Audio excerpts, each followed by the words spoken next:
Arak'izany tsy vitsy ny miay hafa mety hisy tokoa ny korotana na ny savorivory hitranga ho amin'ny rahampitso izay ahiny maro isin'ny sabotsy mainty izay. Arak'izany ary dia nampitandrina ny olony avy eo anivon'ny ambasadiny Amerikanina manoloana hitranga io.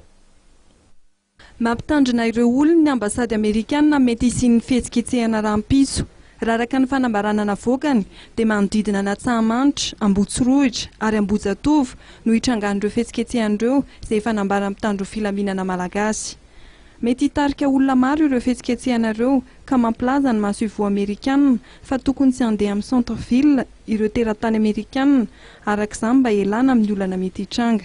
Nampatsahiviny tamin'izany fa na dia voalaza aza fa atao am-pilaminana amin'ny fihetsiketsehana iray dia mety hivadika korotana tampoka, antony tokony hitandreman'ireo Amerikanina. Nambarany ihany koa fa ho fitsonjovana amin'ny fiarovana azy ireo dia tokony hanaraka ny vaovao eto an-toeran'ireo Amerikanina mba hahafantarany zava-misy sy ny zavatra mety hitranga.